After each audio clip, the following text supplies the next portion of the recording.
¿El arte ha muerto? Desde el siglo XIX hasta el 2026, la pregunta sigue estando muy presente en los temas de conversación que respectan al arte, sobre todo cuando vemos piezas de museo que son variopintas en su forma, desde heces humanas, como la obra de Piero Manchoni, hasta comida, lo que levanta de nuevo un revuelo mediático enorme. Entendemos que el arte de ahora o de las décadas pasadas no tiene nada que ver con el arte del pasado. Ya no hacemos las obras que se hacían en el Renacimiento ni en el Barroco. Ya no hay artistas iguales a los que había en esas épocas, o la forma en la que se desarrollaban la vida de los artistas tampoco es la misma ahora a la que había en el pasado. Pero eso no supone nada, puesto que el tiempo cambia, las organizaciones sociales cambian con el tiempo y la forma en la que se educaban a los artistas en el pasado no es la misma en la que se educan o aprenden en el presente. Tampoco había los mismos recursos técnicos en el pasado de los que hay ahora. No había fotografía, no había digitalización, las ciudades no estaban igualmente pobladas a como están ahora, tampoco había el mismo grado de alfabetización de la población y tampoco los valores culturales eran los mismos que ahora. Por tanto, el ataque que se hace desde ambientes conservadores al arte contemporáneo queda desmontado fácilmente, porque esto no va de revivir las batallitas de los abuelos. No podemos hacer la Capilla Sixtina otra vez porque eso sería absurdo. ¿Volver a repetir la historia del ser humano? ¿Otra vez? ¿Por sentimientos de añoranza del pasado y melancolía? El ser humano es cambiante. Y a esa conclusión se llega entendiendo la historia como un proceso de transformaciones, no entendiéndola con datos y hechos aislados. Lo que no puede ser es que gente que no sabe de historia ni la entienda dé explicaciones de ella, por muchos motivos. Pero si no estamos de acuerdo en eso, pues que nos operen en el quirófano los que hayan estudiado Derecho entonces, ¿no? Son obviedades que evidentemente tenemos que asentar antes de empezar a hablar sobre la muerte del arte, porque si no, se abre la puerta y viene todo el mundo con su micrófono a grabar un podcast de cosas que no tienen ni idea. Mira qué curioso que el hecho de que todos tengamos un micrófono para decir tonterías es parte del problema de la muerte del arte, valga la redundancia.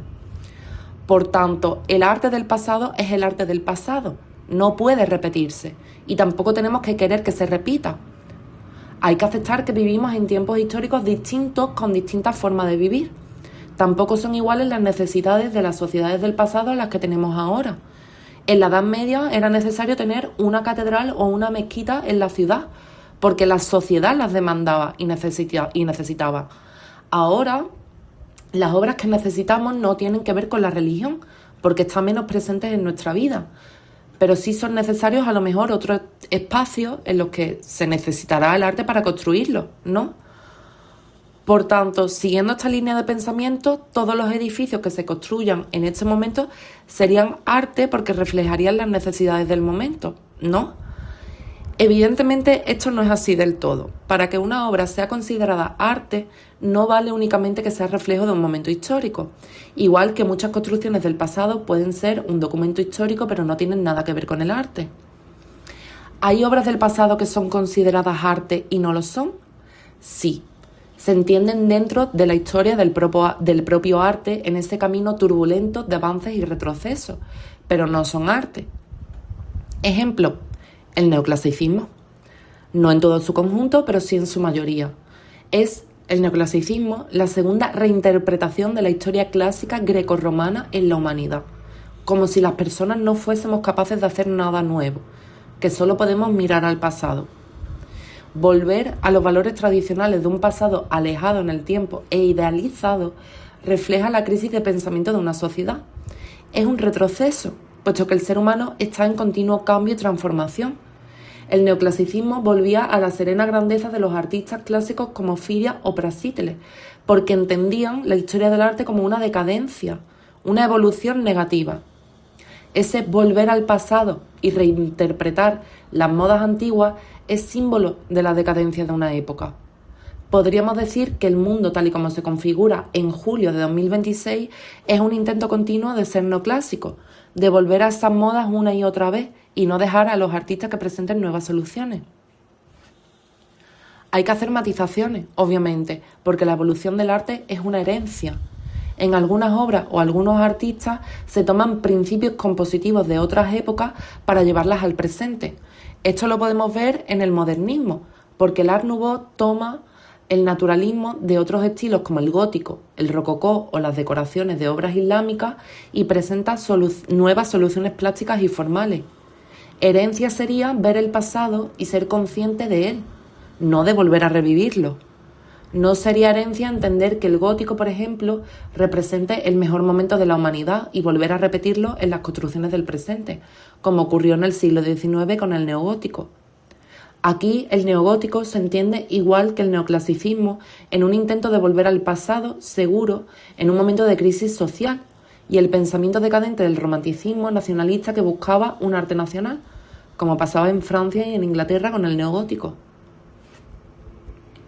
En los momentos en los que se estaban dando estas vueltas al pasado en busca de valores humanos perdidos, como sucedió con el neoclasicismo y el neogótico, se estaban presentando obras de arte de verdadera admiración.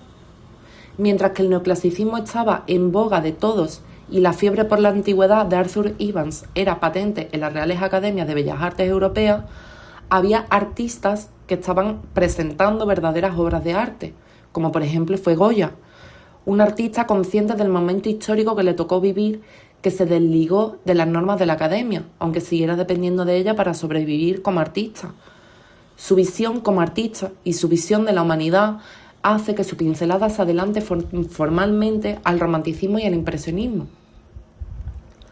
Mientras que el neogótico imperaba en Inglaterra y todas las nuevas construcciones arquitectónicas volvían al pasado medieval del pináculo, el arco rampante y la bóveda de ojiva, había artistas que estaban desafiando de nuevo las formas de la academia y presentaban obras de una riqueza compositiva e ideas que eran revolucionarias. Esto pasaba con los paisajistas ingleses como Constable o William Turner, que se desmarcaban de la pintura histórica nacional romanticista para centrarse en el paisaje, herederos a su vez de los paisajes de Claudia de Lorena y las pinturas holandesas. Pero Turner, en el uso de su pincelada rápida y la impresión del color y la luz, ya tiene una premonición del impresionismo. Esta fórmula podríamos repetirla hasta la tenuidad, es decir, en todos los momentos del siglo XVIII hasta nuestros días va a existir un órgano de personas que no han comprendido el significado de arte y que sin embargo dictan las normas de este. Podrá poner normas a la hora de realizar una obra de arte, asentar cómo debe hacerse porque es cómo se hace ahora. Pero también habrá artistas independientes que en busca de la evolución del arte y de crear nuevas formas e ideas se salgan de las normas de estos planteamientos, como pasaría con los impresionistas, que no fueron nunca aceptados en vida, pero después su forma de pintar fue adoptada por la Academia Francesa. Esta podría ser la respuesta a la pregunta de si el arte ha muerto, una de tantas. Basándonos en un recorrido brevísimo de la historia del arte, vemos que muchas veces las normas que pueden imponer organismos sociales, académicos o económicos hacen a los contemporáneos no ver la revolución artística que tienen ante sus ojos, porque el arte muchas veces se presenta como protesta o escándalo. No está al servicio de las entidades, es autónomo. También entender la obra de arte en el pasado y cómo las Reales Academias limitaron a los artistas en el siglo XIX explica lo que pasa en parte en el presente, ¿no? Porque constantemente volvemos a tendencias como los 2000, los vestidos de los 90, la ropa de los 80. ¿Por qué en lo que llevamos del siglo XXI todo es repetición y regurgitación del pasado? No sabemos ya si estamos en el 2026 o en un Flow 2000 o si se ha vuelto a poner de moda las chaquetas de cuero de los 80 o todo a la vez. Además, tampoco hay un estilo uniforme con el que podamos sentirnos identificados como ciudadanos del siglo XXI. Pero, ¿qué es lo que pasa en la actualidad? Esta primera explicación ha venido de parte de la historia del propio arte. Ahora vamos a formar otra respuesta, la estética. La estética es la rama de la filosofía que nace en el siglo XVIII con Baumgarten, con una pregunta inicial, ¿qué es el arte? Y de ahí se encargará de dar respuesta a qué es la belleza, qué es la mímesis, qué es la autonomía del arte, qué es la experiencia estética, qué es entender el arte como génesis, qué es entender el arte como autoexpresión, qué explicaciones dan ciertas áreas de conocimiento al arte, como pueden ser la psicología, la antropología o la sociología. Muchas de estas preguntas son tan antiguas como el arte en sí mismo, pero no es hasta la llegada del siglo XVIII cuando hay autoconciencia de la estética. Es decir, la filosofía es consciente de que está tratando el arte como objeto de estudio, y no solo el arte, sino todo lo relacionado con él. La primera vez que se acuña el término la muerte del arte es por parte de Hegel, filósofo alemán que nace en 1770 y muere en 1831. Es el padre del idealismo alemán y para muchos el culpable que nos ha metido en este problema. Aquí hemos hecho un trabajo enorme en resumir su obra y la idea principal, porque a Hegel hay que leerlo, como decían muchas profesoras, como a las gallinas, parándose en cada frase. Pero, tanto si se entiende su obra Fenomenología del Espíritu como si no, vamos a intentar explicar lo que para él supuso la muerte del arte, que queda recogida en su obra Lecciones de Estética. Para Hegel, el arte va camino de su muerte lentamente, porque tiende a una filosofización. Él entiende que la historia del arte es decadente y negativa. Tuvo su máximo auge en la escultura griega y a partir de ahí empezará a descomponerse. Dice todo esto porque lo más cercano que estuvo del arte real fue Winckelmann, donde ambos no son conscientes o no fueron conscientes del arte que se estaba realizando en su momento histórico, en el presente. Ambos vuelven la mirada al pasado e ignoran el presente, porque para Hegel no es tan importante el arte en sí, el arte que se puede dar en los salones de París o en Goya, sino entender la evolución idealista que ha tenido el arte a lo largo de su historia de la humanidad y lo que él llama el espíritu. Hegel presenta 3 fases evolutivas del arte en la historia del espíritu, para nosotros la historia de la humanidad, es decir, la historia de la humanidad. En la antigüedad predomina la arquitectura y se sirve de fórmulas matemáticas y simbólicas. Copia la realidad de forma matemáticamente perfecta, pero no hay idea, como fueron las pirámides de Egipto.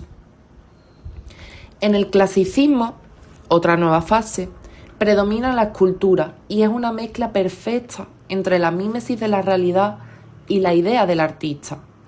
Ideas como el ethos, el pathos, la serena grandeza.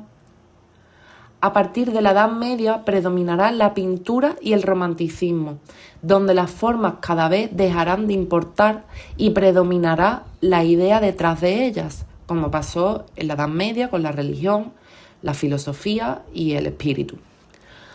Para Hegel, el arte es la capacidad de usar formas plásticas como la pintura, la piedra, la escultura, los tejidos, para revelar la verdad del espíritu o el ser humano. Por tanto, para Hegel, todo el arte ya ha cumplido su función, mostrar la verdad del espíritu. Ha mostrado la ética a los griegos, ha mostrado el orden a los romanos, ha mostrado la piedad a la religión, ha mostrado las virtudes del espíritu. En esa evolución de su función, el espíritu ha evolucionado, ha madurado mediante la dialéctica y ya no necesita el arte, porque la grandeza del espíritu madurado es incapaz de ser recogida mediante el arte. La pintura romántica, los cuadros de Friedrich o Turner, las escenas de Delacroix o la escuela visionaria inglesa, ya ha exprimido al máximo el espíritu, de tal manera que las dimensiones del ser humano y su complejidad no son posibles de ser representadas en el arte. El espíritu es ya tan grande y complejo y tiene tanto que decir que no cabe en un cuadro del romanticismo.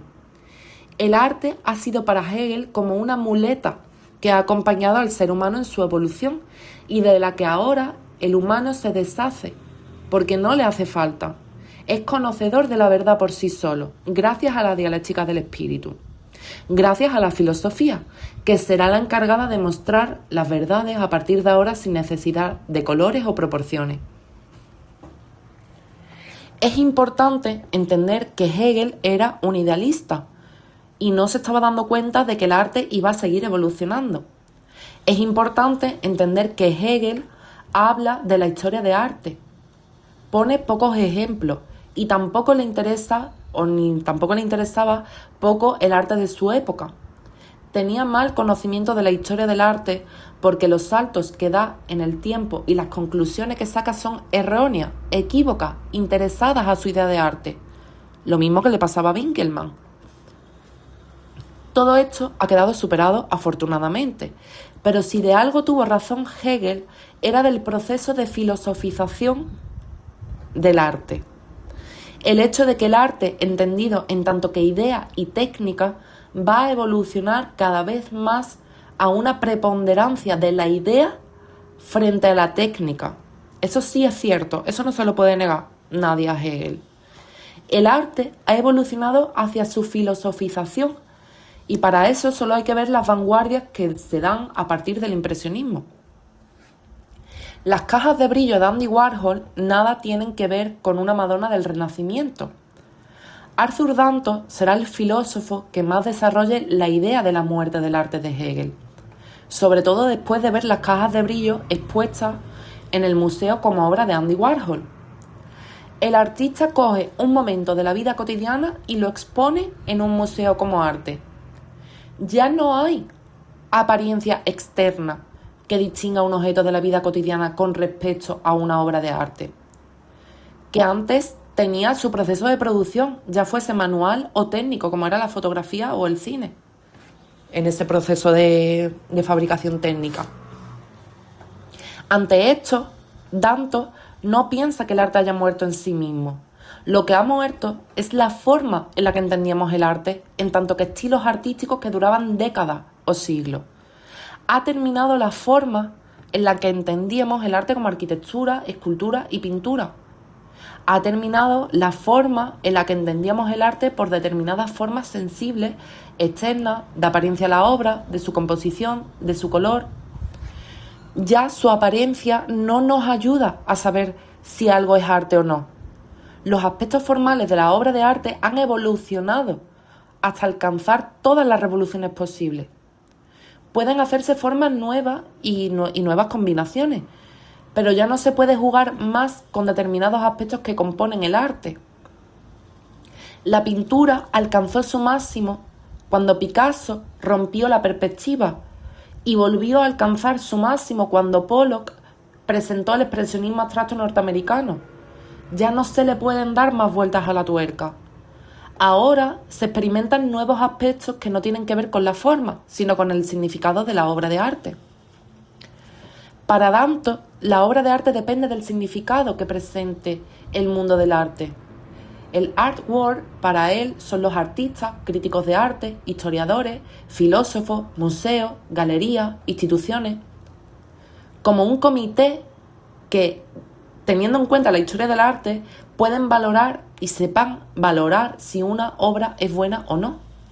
Las obras de arte tienen un marco histórico y teórico que permiten comprenderlas. La caja de brillo de Warhol son arte porque presentan un objeto hecho en serie muy popular para la cultura, valga la redundancia, popular. La industrialización ha permitido la democratización del arte y ahora es accesible a todos, como diría Walter Benjamin. Tiene un significado dentro del contexto donde se inscribe. Por tanto, habiéndose fragmentado la apariencia de la obra, la unificación de los estilos y la forma de entender el arte de forma unidireccional, Danto entiende que el arte a partir de ahora se dará en múltiples direcciones. Habrá obras de arte en muchas distintas disciplinas, desde la pintura, el vídeo, el cine, la performance, la escultura, el arte digital, la arquitectura, la moda. Tanto a Danto como a Hegel hay que unirle la visión teórica de Walter Benjamin, de la que hay un vídeo en el canal. Ahora se ve mejor que mientras que el mundo entero se estetiza, también se estetiza la política. Se estetiza la publicidad, los diseños de muebles, los móviles, la producción de cosmética. Todo tiene un diseño bonito. Las formas y los colores son más accesibles a todos más que hace 100 años. La fotografía en el siglo XIX le había robado a la pintura su poder para reflejar la realidad.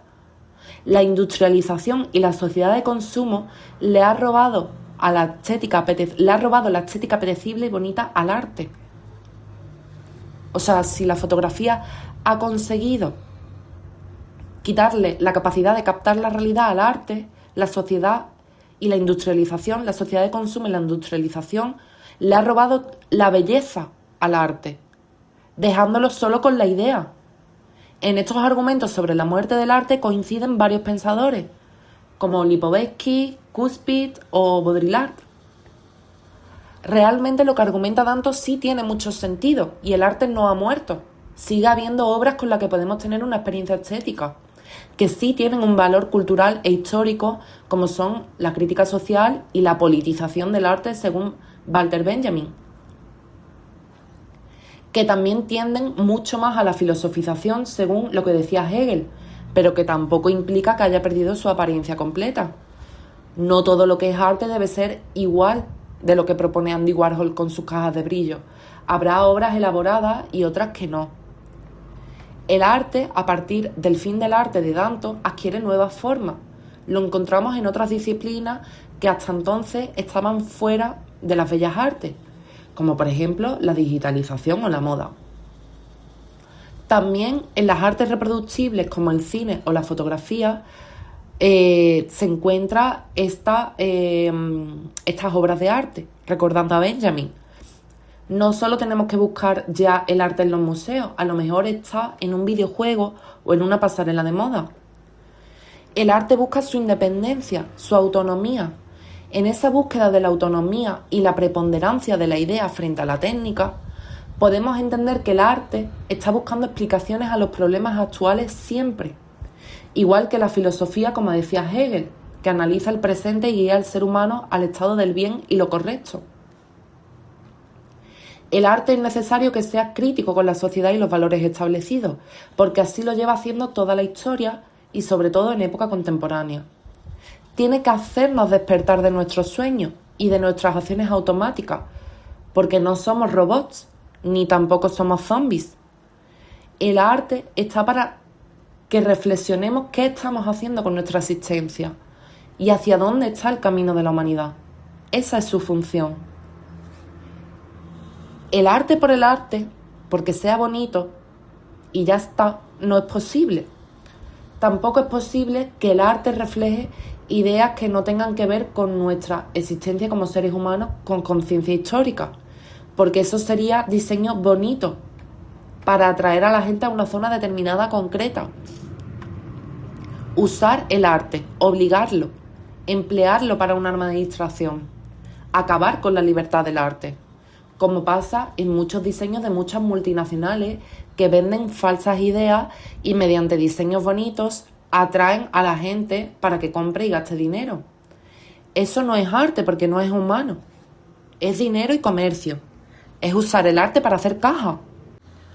Ahora bien, ¿por qué está delimitado el arte de la actualidad? ¿Qué es lo que lo limita? Estamos en 2026.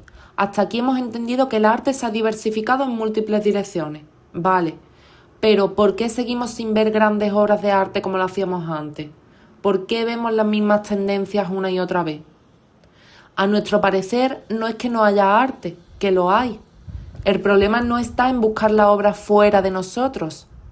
El problema está en qué óptica utilizamos para ver el mundo que nos rodea. Cuando hablamos de la percepción nos referimos, por ejemplo, al hecho de que las personas en la plena Edad Media tenían la conciencia que tenían, por ejemplo, del románico, que era el estilo historiográfico que se estaba dando. Obviamente ellos no eran conscientes de que existía el arte románico, puesto que fue un término que se acuñó después, en el siglo XVIII.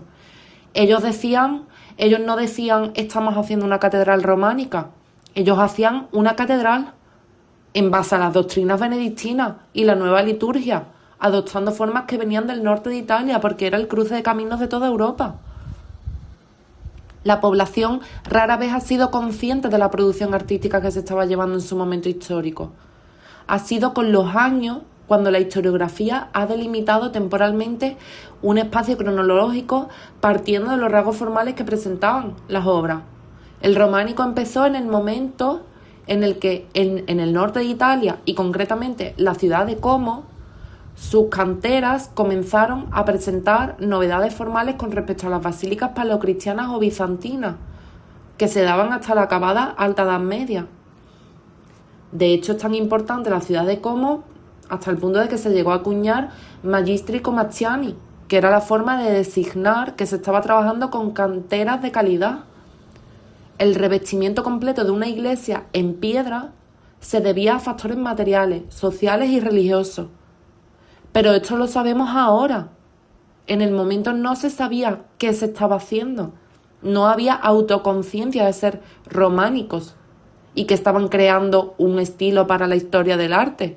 De hecho, la historia del arte ni existía en su vocabulario. En su cabeza, no sé. Entonces, la pregunta cada vez es menos si el arte ha muerto en la actualidad y pasa a ser si de verdad somos conscientes del momento histórico que estamos viviendo para saber cómo postular el arte de nuestra época. ¿Somos conscientes de los procesos sociales que se están produciendo en lo que llevamos del siglo XXI? ¿Somos conscientes de qué pautas económicas estamos siguiendo en la actualidad? ¿Somos nosotros libres acaso para que lo pueda llegar a ser el arte? Si dentro de 200 años un comité de expertos tuviera que ponerle un nombre al momento histórico que estamos viviendo, ¿cuál sería? ¿Qué es lo más destacado de nuestra era? ¿Las redes sociales? ¿TikTok? ¿Los memes? ¿La comida basura? ¿El consumo masivo? No podemos saber si el arte de nuestros días ha muerto o no sin saber qué está pasando en nuestros días. Por eso es importante tener un marco de referencia. Vamos a ver qué es lo que está pasando. Vamos a salir fuera, a la realidad.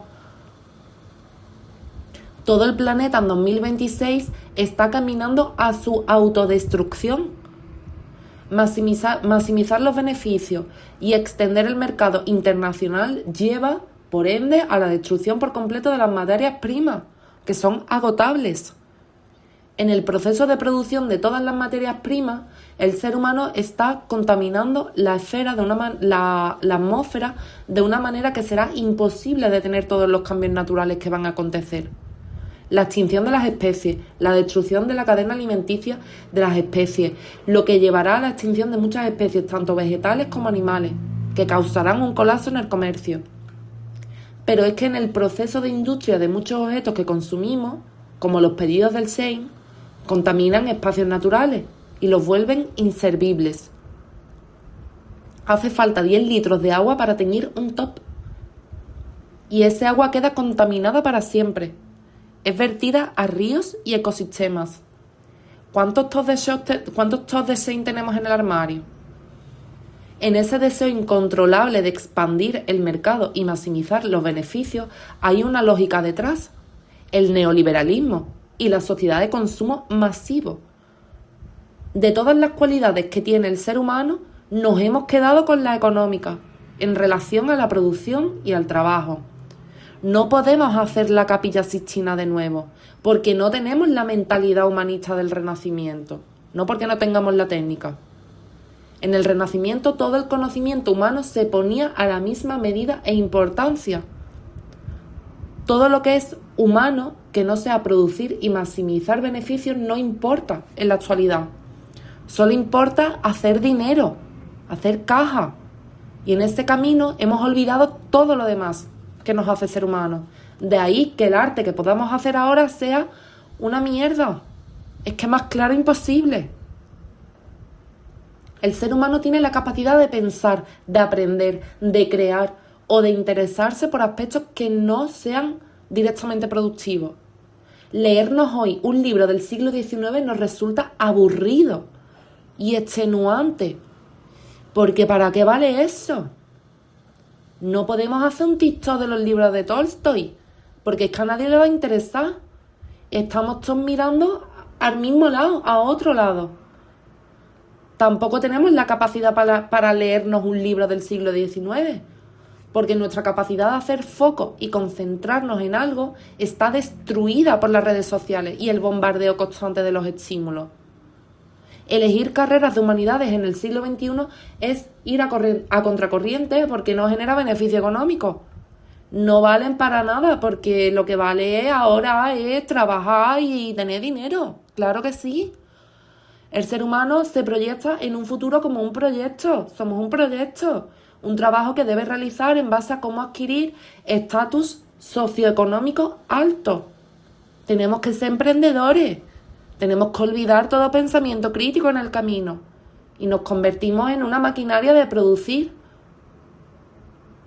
Nos convertimos en consumidores también, porque cuando acaba la jornada laboral, llegamos a casa y tenemos que comprar y consumir todo. Toda esta proyección a tener la vida que otras personas tienen degenera en una desilusión constante. Porque el exceso de narcisismo en la sociedad de autoexplotación que figuras como Byung-Chul Han han expresado llevan directamente a problemas psicológicos de gravedad que explica la epidemia de enfermedades psicológicas que se dan en pleno 2026. Promesas no cumplidas. Un trabajo, una constancia y una disciplina para alcanzar ¿qué? Un modo de vida que es insano en sí mismo, porque olvida toda la parte negativa de la vida. Según Byung-Chul Han, lo otro, lo que está fuera de nosotros. Todo lo que sea salir de nuestro narcisismo y enfocarnos en los demás sin esperar nada a cambio.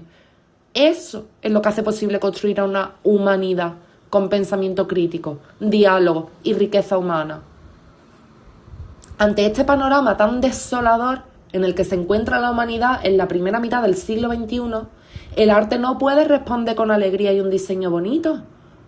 El arte nos está gritando que por aquí no es el camino. Que si como sociedad nos pusieran un espejo para vernos sería precisamente una mierda. Como la obra de Piero Manzoni. Es que más claro imposible. Para Mark Fisher, en su obra Realismo Capitalista, publicada en 2009, que es el momento histórico en el que estamos inmersos en 2026, detalla que con respecto a la cultura y la sociedad del capitalismo se da una paradoja, el presente continuo. Desde los movimientos contraculturales de la década de los 60 y los 70, toda la cultura que se da en ese momento viene por parte de la industria. Ya no la proponen los jóvenes, ni los hippies, ni los revolucionarios de los 60. Eso ya no existe. Toda la maquinaria productiva cultural es propuesta por la industria de la cultura. El realismo capitalista. El capitalismo es incapaz de aportar ideas nuevas, porque en sus idas y venidas de crisis económica solo puede apostar por lo seguro. Y la actividad creativa de los artistas queda completamente limitada, mermada, suprimida.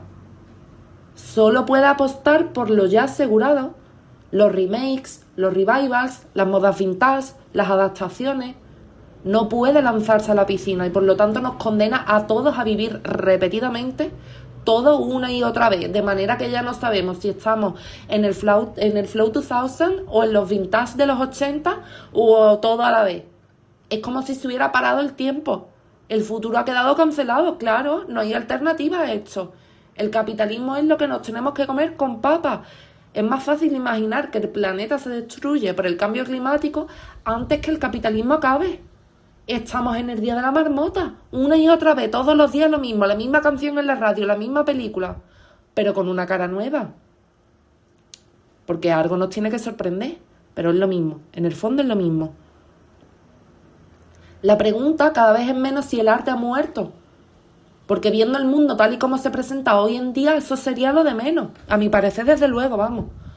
Se va a morir todo lo demás, desde el mundo en sí mismo hasta nosotros mismos, en una lenta agonía. ¿Pero hay alternativa a esto? ¿Puede el ser humano del siglo XXI darle la vuelta a la situación? ¿Recobrar todos los valores de una vida completa y digna? Aquí se han citado dos autores al construir el discurso, Han y Fisher. Para ellos sí hay una alternativa o cambio. Presentan una propuesta. Para los dos todo comienza con un punto evidente. Salir de nuestra burbuja digital, del individualismo, y dejar de ser partícipes en una sociedad de consumo de cosas que no necesitamos. Pasar de las partes individuales al todo en unión. Porque en tradición aristotélica, el todo vale más que las partes.